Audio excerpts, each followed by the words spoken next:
warahmatullahi wabarakatuh. Waalaikumsalam warahmatullahi wabarakatuh. Alhamdulillahilladzi ja'ala al-ilma taharatan lin-nufus wa nuran lil-basair wa hadiyan ilal jannah. Asyhadu an la ilaha illallah wahdahu la syarika lah wa asyhadu anna Muhammadan abduhu wa rasuluhu shahibul burhan. Allahumma shalli wa sallim ala rasulika karim Muhammad sallallahu alaihi wasallam wa ala alihi wa ashabihi wa man tabi'ahu bi ihsanin ila yaumiddin. Tsumma amma ba'du. Puji dan syukur senantiasa dan tidak pernah bosan-bosannya kita panjatkan kehadiran Sang Maha Pencipta Allah Subhanahu wa Ta'ala, yang mana dengan limpahan karunia-Nya, rahmat-Nya, hidayah-Nya, serta anugerah-Nya kepada kita semua, kita kembali masih diberi kesempatan, kesehatan, dan usia panjang oleh Allah untuk sama-sama dan senantiasa mengabdikan diri kita di jalannya dengan menjalankan segala perintahnya dan menjauhi semua larangannya. Salawat dan salam juga tidak pernah lupa pula kita haturkan kepada junjungan alam Nabi besar Muhammad sallallahu alaihi wasallam, di mana beliau telah bersabda dalam sebuah hadis, "Man salaka tariqan yaltamisu fihi ilman sahalallahu lahu bihi tariqan ilal jannah." Barang siapa yang meniti sebuah jalan untuk menuntut ilmu agama Allah, maka niscaya Allah Subhanahu wa Ta'ala mudahkan baginya jalan menuju ke surganya Allah. Bapak Ibu kaum muslimin dan muslimat, jamaah sholat subuh yang diberkati oleh Allah, mari pada kesempatan subuh yang penuh dengan keberkahan ini, sambil kembali kita niat iktikaf di rumah Allah, mari sama-sama kita kembali melanjutkan pengajian kita dengan kitab Al-Muqaddimah karya Imam Ibnu Khaldun rahimahullahu ta'ala anhu. Dan insyaallah pada kesempatan subuh ini kita kembali akan membaca dari tanda-tanda nubuat dan kerasulan yang telah melekat pada diri seorang Muhammad, bahkan jauh sebelum Allah Subhanahu wa Ta'ala telah mengangkat dirinya sebagai Nabi dan Rasul.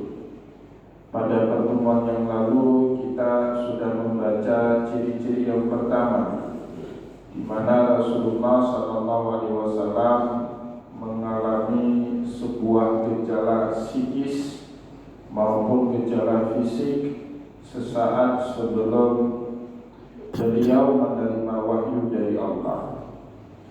Itulah yang kadang-kadang membuat Rasulullah seperti kejang-kejang atau seperti orang sakit yang ketika mendapatkan wahyu yang memang beratnya luar biasa, sampai-sampai Allah Subhanahu wa Ta'ala sendiri dalam surat Al-Muzammil menyebut, "Inna sanulqi 'alaika qawlan tsaqila." Jadi wahyu itu, firman Allah itu disebut oleh Allah dengan qawlan tsaqila, perkataan yang berat. Yang menerima wahyu dan memahami wahyu, bahkan juga menghafalkan wahyu untuk kemudian disampaikan kepada umat, bukanlah perkara yang ringan. Itulah setiap kali Rasulullah menerima wahyu terjadi gejala-gejala baik fisik maupun psikis pada diri Nabi Muhammad sallallahu alaihi wasallam. yang akhirnya menyebabkan orang yang tidak paham sering menuduh Rasulullah SAW sebagai orang yang berpenyakitan, sebagai orang ayan, atau bahkan menuduh Nabi Muhammad sebagai orang gila. Dan Allah juga berkepentingan untuk membela Rasulullah SAW di dalam banyak ayat. Wa ma sahibukum bimajnun, tidaklah sahabat kalian yang bernama Muhammad itu seorang gila. Atau juga kata Allah, wa may yudlilillahu fama lahu min had, orang yang menganggap menuduh Muhammad itu sesat, maka dia tidak akan pernah dapat petunjuk dari Allah Subhanahu wa taala. Itu ciri dan alamat yang pertama yang sudah kita sampaikan pada pertemuan yang lalu. Dan insya Allah pada kesempatan subuh ini kita baca ciri dan alamat yang kedua. Wa min alamatihim aydon, dan di antara alamat-alamat kenubuwahan Rasulullah di antaranya juga adalah annahu yujadu lahum qabla al-wahyi khuluqul khairi waz zakah. Annahu yujadu lahum, telah ada pada dirinya para nabi, para rasul qabla al-wahyi, jauh sebelum mereka menerima wahyu dari Allah. Apa yang telah ada pada diri mereka? Khuluqul khairi waz zakah, sudah ada itu akhlak yang baik, waz zakah, jiwanya bersih. Jadi calon nabi pun Bapak Ibu tidak ada itu sifat temperamen, dengki sama orang, senang ngomongin orang lain atau ghibah, atau suka memprovokasi orang lain atau namimah, atau menganggap orang lain sebelah mata, ihtikar. Itu sifat-sifat yang tidak ada. Jangankan pada seorang nabi, yang pada diri calon nabi pun Bapak Ibu sifat-sifat itu tidak duduk. Nggak ada bunga, hasad, nggak ada ghibah, namimah, ghadab, marah, kurang sabar, itu tidak ada sifat-sifat seperti itu. Jadi mereka semenjak kecil, bahkan semenjak lahir, sudah dilindungi, sudah dijaga sama Allah. Jadi calon nabi itu sudah dijaga sama Allah, bahkan semenjak mereka lahir. Mana buktinya? Nabiullah Musa alaihissalam, takdir Allah semenjak ia lahir, dia ini akan menjadi orang besar. Meskipun Fir'aun Bapak Ibu berusaha menghabisi Musa, tapi ternyata Allah melindunginya. Bahkan Allah punya cara melindungi Musa dengan cara yang tidak dipikirkan sama sekali oleh umat manusia.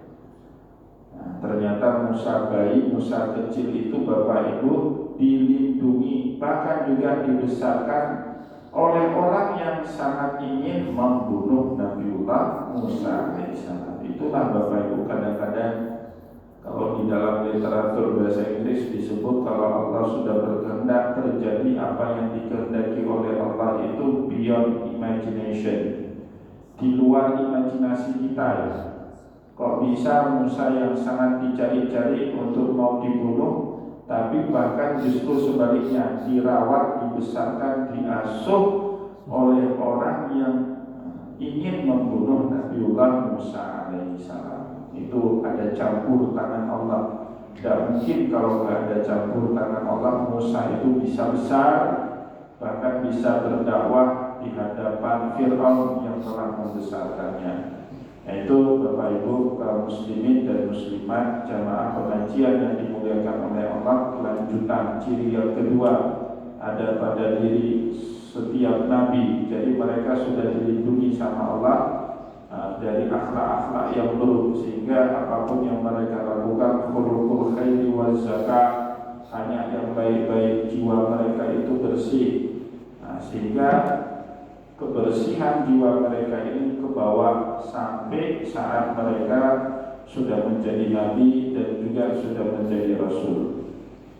Konsekuensinya ketika seorang calon nabi itu punya khuluqul khairi waz zakat, ya, bersih akhlak dan jiwanya, konsekuensinya apa? Wa mujanibatul mazmumati wa rijsi ajma, maka mudahlah bagi mereka untuk meninggalkan semua perkara-perkara yang tercela. Mujanibatul mazmumat wa rijsi, perkara-perkara kotor, amoral, asusila. Misalnya khamar itu disebut oleh Allah di dalam Al-Quran itu rijsun min amali syaitan. Allah berfirman dalam Al-Quran, ya ayyuhalladzina amanu innamal khamru wal maisiru wal ansabu wal azlamu rijsun min amali syaitan fajtanibuhu. Ada kata rijsun. Rijsun itu apa? Sikap amoral Bapak Ibu, asusila. Tidak ada satupun masyarakat di belahan dunia manapun Bapak Ibu yang membenarkan pertama minum-minuman keras, khamar itu, ya, semua memandang jelek. Orang yang hilang kesadarannya gara-gara minum tua, minum khamar. Semua peradaban, semua budaya dunia menganggap itu jelek.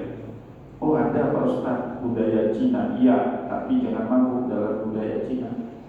Saya pernah tanya dengan beberapa dosen tamu Cina yang datang ke kampus kami itu, betul nggak di budaya Tiongkok itu ada tradisi minum tua? Betul Pak. Jadi kalau mereka Imlek itu, tradisinya apa Imlek mereka? Di meja makan itu harus ada babi. Yang kedua minumannya tua, mainannya itu judi. Tapi itu sekedar untuk itu saja, untuk hiburan itu. Di luar itu Bapak Ibu, judi itu bahkan di dalam budaya Cina dianggap budaya asusila, budaya yang tidak baik. Kalau minum tua, ya, sampai mabuk hilang kesadaran, itu juga dianggap sebagai perbuatan asusila. Itu Cina, apalagi kita Islam, dikitnya saja tidak boleh. Ya, ma'askara kasiruhu faqaliluhu haram. Setiap yang banyak diminum memabukkan, maka sedikitnya pun juga haram, kata Rasulullah sallallahu alaihi wasallam. Maka disebut nama Allah di dalam ayat tadi, ya ayyuhalladzina amanu, wahai orang-orang yang beriman, innamal khamru, sesungguhnya khamar dan semua jenis yang memabukkan, wal maisiru, main judi, sekarang lagi marak sekali judi online, itu perbuatan rijsun. Wal ansab itu menyembah berhala. Wal azlam, mengadu nasib dengan anak panah, lempar undian, ya, kena anak panah ambil hadiah, enggak kena bayar denda. Nah itu kata Allah semua rijsun min amali syaitan, perbuatan asusila. Tidak ada satupun bangsa yang membenarkan perbuatan itu. Maka jangan membayangkan Bapak Ibu para nabi ini tergoda dulu atau pernah sesekali melakukan perbuatan-perbuatan tersebut dalam sejarah kehidupan mereka. Nauzubillah min dzalik. Betul-betul mereka dilindungi oleh Allah Subhanahu wa taala dari perkara-perkara seperti itu. Maka disebutlah di sini sama Imam Ibnu Khaldun, wa mujadimatul mazmumati wal rijsi ajma, karena tabiat kelakuan perangai mereka bersih, akhlaknya baik, jiwanya suci, maka meninggalkan perbuatan tercela dan asusila ajma lebih mudah untuk mereka lakukan dibandingkan kita yang orang awam. Wa hadza huwa makna isma, inilah makna ismatun nabi. Ya, para nabi itu disebut dengan isma, atau yang sering kita sebut dalam bahasa kita sehari-hari dengan maksum, ya. Nah, dalam kitab disebut dengan isma. Ismatun nabi itu maknanya apa? Dijaganya mereka sama Allah dari perbuatan-perbuatan tercela. Oh, Nabi boleh salah, boleh Pak. Nabi itu manusia biasa, salah, lupa itu boleh. Bahkan bahaya juga kalau Nabi itu nggak lupa-lupa. Kita nggak tahu ini kalau nanti sholat lupa rakaat, lupa bacaan, kita nggak tahu cara menggantinya bagaimana. Ya, karena Nabi pernah lupa, jadi kita tahu cara mengganti rakaat yang kelupaan itu dengan cara sujud sahwi misalnya. Itulah Nabi mengatakan dalam satu hadis, ma kuntu ansa walakin unnasa liyasunna. Hakikatnya aku ini bukanlah seorang pelupa, kata Rasulullah. Saya bukanlah orang pelupa. Kalau pelupa kan ada apa? Tipikal manusia itu pikun, memori pendek itu ada kadang-kadang. Ya, baru kita bilang A, keluar dari kelas sudah lupa, ya ada itu seperti itu. Tapi Rasulullah bukan tipikal manusia seperti itu. Ma kuntu ansa, aku itu bukanlah seorang pelupa, walakin unasa. Tapi dalam hal tertentu dibuat lupa sama Allah. Dia sunnah untuk memberikan contoh sunnah kepada kalian. Nah, berarti kalau lupa sholat, lakukan sujud sahwi ya 2 kali dan lain sebagainya, Bapak Ibu. Nah, itu makna ismah. Jadi terjaganya para nabi dari perbuatan-perbuatan tercela dan asusila itu yang disebut dengan ismah. Wa ka'annahu mafturun ala tanazuhi anil mazmumati wal munafirati laha. Wa ka'annahu mafturun, seolah-olah para nabi itu fitrah bawaan lahirnya itu tanazuh, suci ya. Nggak bercampur dia itu. Dan Rasulullah Bapak Ibu semenjak usia kecil itu kan kalau kita baca sejarah sudah mengalami pembedahan hati sama 2 orang malaikatnya, malaikat Jibril dengan malaikat Mikail. Datang 2 malaikat itu, maka kedua malaikat ini yang paling dimusuhi oleh Bani Israel ya. Qul man kana aduwwan lillahi wa malaikatihi wa rusulihi wa Jibril wa Mikala fa innallaha aduwwun lil kafirin. Kenapa Jibril dan Mikail yang disebut secara khusus sama Allah di dalam ayat tersebut? Karena menurut Bani Israel Bapak Ibu, 2 malaikat Allah ini salah alamat. Seharusnya yang dibedah itu dari kalangan Bani Israel ya, bukan dari keturunannya Ismail. Itu menurut orang-orang Yahudi seperti itu. Sehingga Imam Ibnu Khaldun menyebut kepada kita wa annahu ka'annahu mafturun ala tanazuhi, seolah-olah Nabi Muhammad mafturun, bawaan lahirnya fitrah itu Bapak Ibu semua yang kita bawa pada saat lahir. Kullu mauludin, kata Rasulullah, yuladu ala fitrah. Nah, kita ini yang lahir dari bapak muslim, mama muslim, perlu nggak syahadat? Enggak kan? Kenapa? Karena fitrah kita itu sudah Islam. Kita tidak butuh lagi syahadat. Tapi mohon maaf, anak yang lahir dari rahim seorang perempuan muslim, Buddha dia, Hindu dia, Kristen dia, itu fitrahnya yaitu agama itu Kristen dia. Nah, maka kata Rasulullah kullu mauludin yuladu ala fitrah fa'abawahu, yang mengkristenkan dia itu fa'abawahu yuhawidanahu wa yunassiranahu wa yumajjisanahu. Kedua orang tuanya lah yang membuat dia Yahudi, Nasrani ya. Jadi kalau para nabi itu bawaan lahirnya, settingan lahirnya itu default ya. Kalau bahasa komputer itu defaultnya Bapak Ibu itu bawaannya sudah tanazuh anil mazmumat, suci diri mereka dari perbuatan tercela, wal munafirati laha, bahkan semacam jijik, menghindar ya, enggak punya rasa nikmat di situ. Beda kan kalau kita ini Bapak Ibu, kita sebenarnya mau, tapi karena iman enggak mau kan gitu. Kalau enggak karena iman, mungkin Bapak Ibu mau main judi online, siapa tahu menang. Tapi karena iman ya enggak kita lakukan itu ya. Mungkin kalau bukan karena iman sudah berzina kita, tapi kenapa kita nggak lakukan itu? Karena takut ada ancaman keras dari Allah dalam Al-Quran. Itu bedanya Nabi. Kalau Nabi memang jauh dari perbuatan-perbuatan seperti itu. Wa ka'annaha munafiyatul li jibillatihi.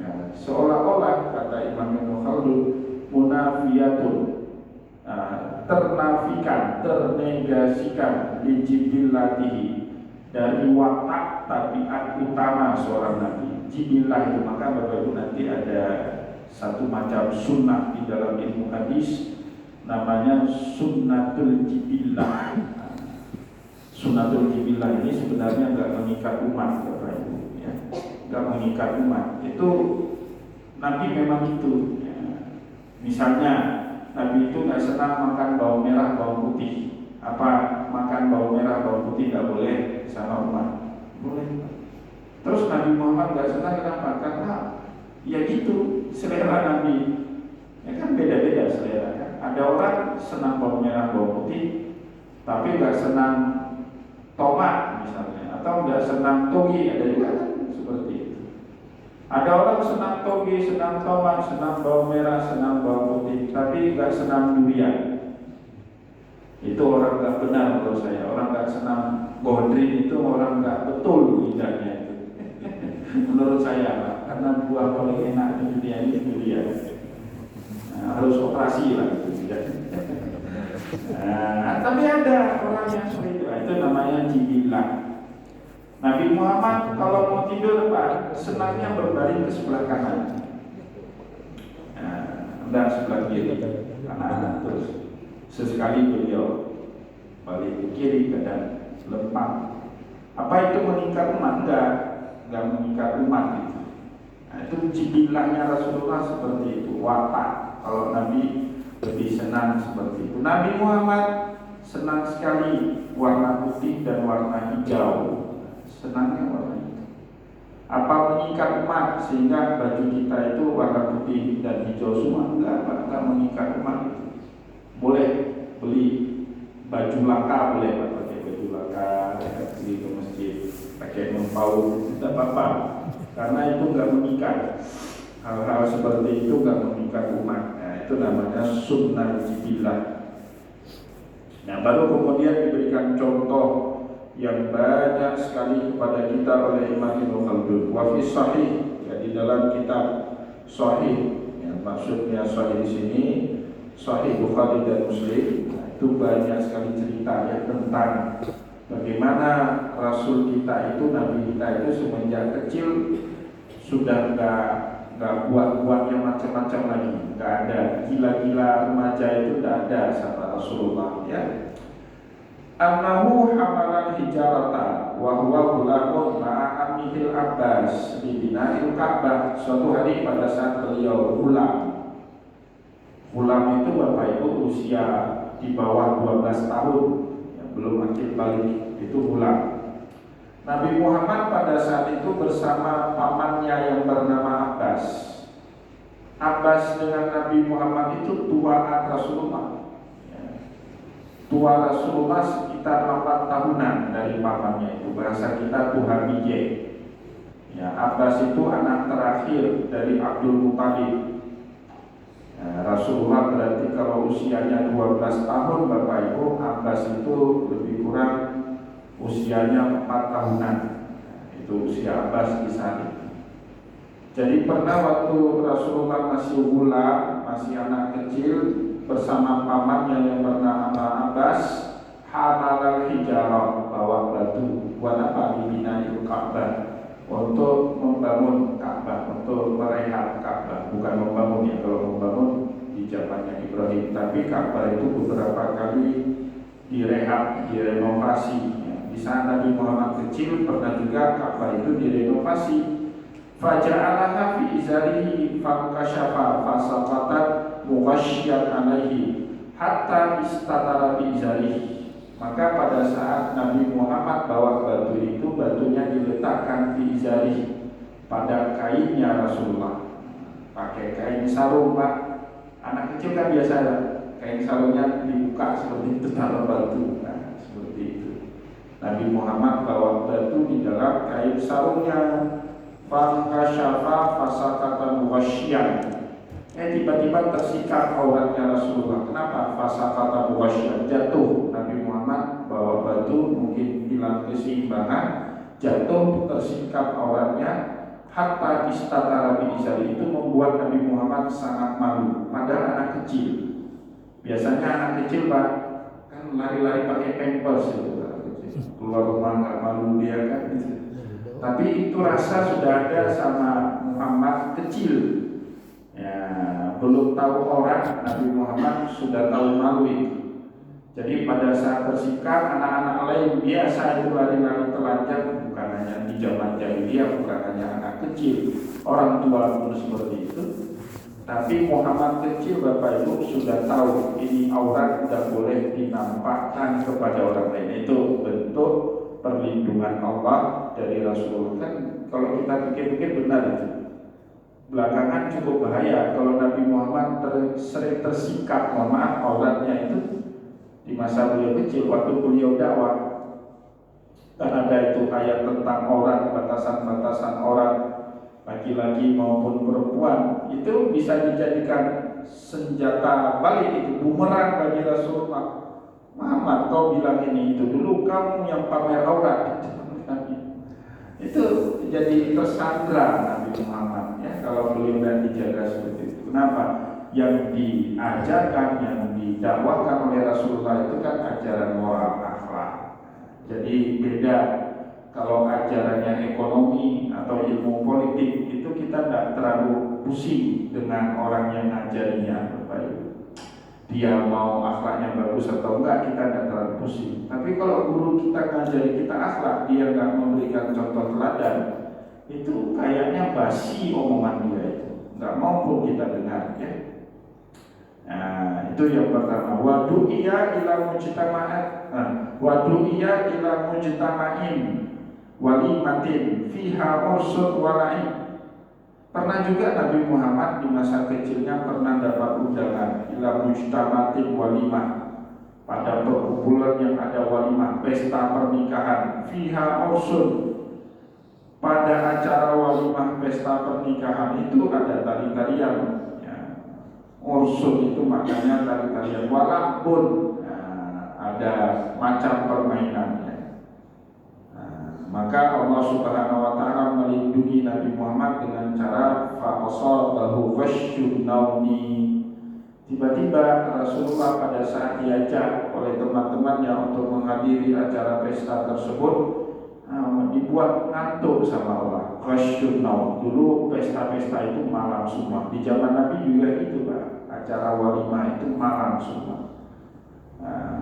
Itu juga di Aceh dulu sebenarnya malam. Ini baru berubah sekarang Pak. Ya, masa konflik, jadilah siang. Ya sebenarnya baiknya itu malam Pak. Siang itu nggak terlalu baik buat acara. Kenapa? Siang tempat produktif, ya kan? Tempat kita produktif siang itu. Ya saya merasa sekarang Pak banyak sekali waktu tersita satu minggu itu untuk menghadiri acara itu jam 10, 11, 12, 13, 14, 15, 6 jam itu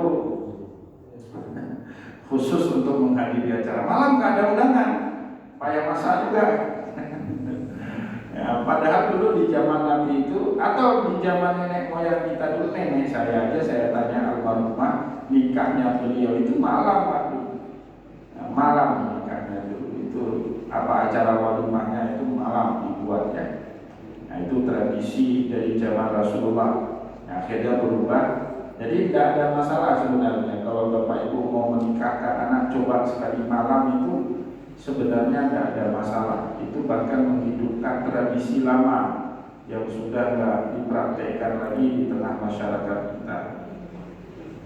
Bapak Ibu kaum muslimin dan muslimat yang dimuliakan oleh Allah, pada saat Nabi Muhammad ingin datang ke acara pesta itu, fa'asabahu ghasyun naumi, dibuat mengantuk sama Allah ila antara ati syamsu, sampai kemudian terbitnya matahari keesokan paginya, sehingga Nabi Muhammad gak lihat tarian perut, orang mabuk-mabuk ya.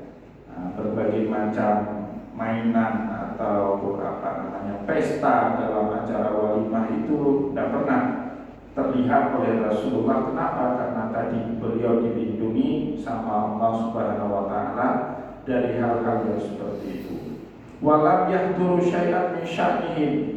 Bahkan acara pesta malam sekalipun tidak pernah Rasulullah sallallahu alaihi wasallam menghadirinya. Bal nazalahu Allahu an dzalika kulli. Beliau dilindungi, dibersihkan oleh Allah dari perkara-perkara semacam itu semuanya. Hatta innahu bi jibillatihi yatanazzahu anil mat'umatil mustaqrahah. Sampai-sampai kata Imam Khaldun, innahu bi jibillatihi, dengan jibilah, dengan tabiat dasarnya Rasulullah, yatanazzahu anil mat'umatil mustaqrahati. Beliau dilindungi oleh Allah dari makanan-makanan yang bisa membuat bau tidak sedap pada mulut maupun badan. Bahkan bukan hanya seperti bawang, bawang merah, bawang putih yang bisa menyebabkan bau mulut, bau badan, tetapi makanan-makanan yang tidak terhormat. Ada istilah makanan tidak terhormat. Dalam fikih disebut dengan hayawanul jalalah, hewan yang dia makan makanan dan juga makan kotoran. Itu dalam fikih disebut dengan hayawanul jalalah. Contohnya apa? Ayam. Ayam bebek itu Pak, selain makan makan nasi basi, tapi dia juga makan kotoran kan? Coba lihat ayam itu di parit-parit, dia mantap itu. Bebek juga gitu.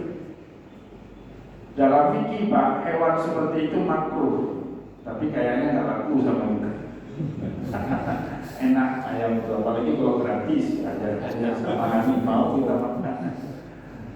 Bahkan Bapak Ibu dalam fikih, kalau bebek ayam itu cuma tok makan kotoran, cuma itu aja, nggak dicampur dengan makanan lain, nggak dikasih lok, nggak dikasih nasi, beras, itu bebek ayam itu haram hukumnya dikonsumsi. Itu namanya hayawanul jalalah.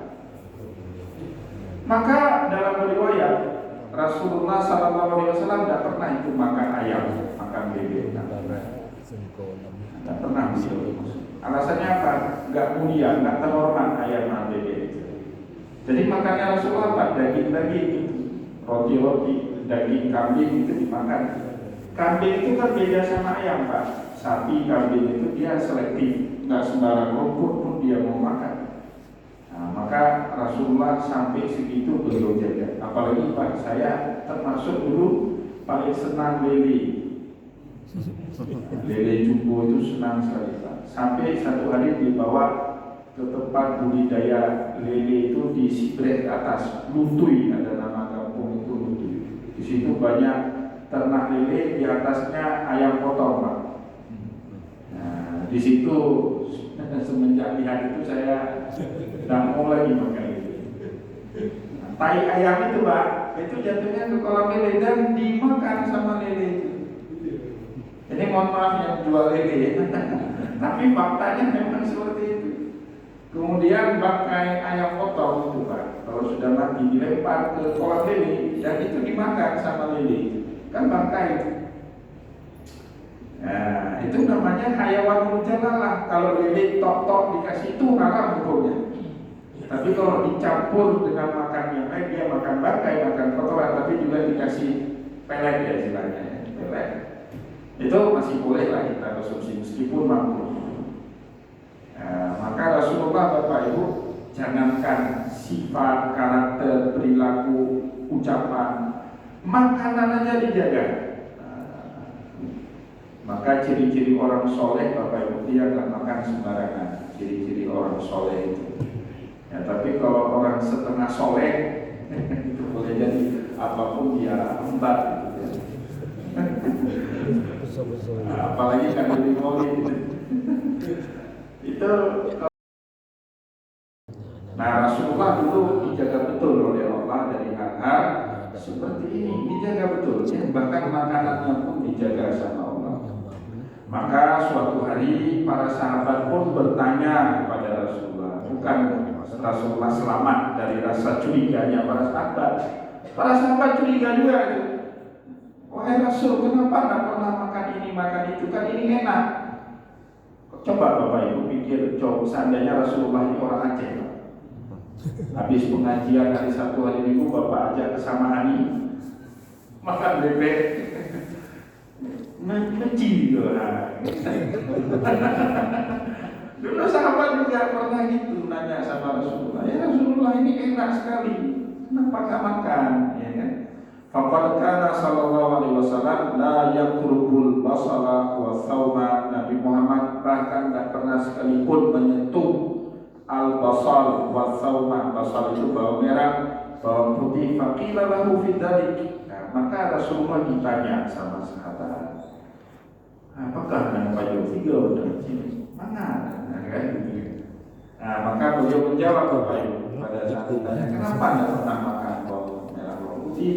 Maka Rasulullah menjawab, ini unaji man la tunajawna. Saya ini berkomunikasi, bermunajat kepada zat yang tidak pernah kalian munajatkan secara langsung. Jadi Rasulullah kan langsung itu direct ke Allah Subhanahu wa Ta'ala. Kalau bau mulut atau mulut Nabi Muhammad itu bau, badan Nabi Muhammad bau, nah gimana itu dengan Allah Subhanahu wa Ta'ala? Jadi orang-orang elit secara spiritual Bapak Ibu, dia ada konsekuensi tertentu termasuk pada makanan. Kayak atlet itu boleh makan gorengan di samping jalan kayak kita, nggak boleh, kecuali atlet sepak bola Indonesia boleh. Tapi kalau atlet profesional main Liga Inggris, main Liga Eropa, nggak boleh dia makan sembarangan, nggak boleh lagi. Makanan itu bukan lagi hak milik dia, tapi sudah menjadi hak milik klub yang menggaji dia. Profesional itu namanya profesional. Makannya diatur, kadar kalorinya, karbohidratnya diatur, itu semua diatur. Tapi kalau kita orang biasa yang bukan atlet kan makan aja sembarangan. Nabi juga gitu Pak, Nabi itu nggak boleh lagi sembarangan. Nah, maka jangan pernah cita-cita jadi Nabi Pak. Repot jadi Nabi itu, makanya nggak boleh sembarangan. Padahal gorengan di samping jalan itu yang paling enak itu Pak. Enaknya setengah mati. Ya. Tapi ada sebagian sekarang sudah kayak Nabi Pak, ada jamaah kita kayak Nabi. Kalau makan dihitung dulu kolesterolnya berapa. Ada beberapa jamaah saya itu sebelum makan, ini kue ini berapa ya kalorinya, dihitung dulu. Itu udah kayak Nabi ya. Mana ada enak lagi hidup seperti itu kan? Nah, hitung dulu, ini banyak kali gulanya. Kan lupa dulu, bismillah. Bismillah boleh. Bapak Ibu kaum muslimin dan muslimat jamaah pengajian yang dimuliakan oleh Allah, kita cukupkan bacaan kita pada kesempatan subuh ini. Semoga apa yang kita sampaikan tadi bermanfaat. Insya Allah kita akan lanjutkan kembali ciri-ciri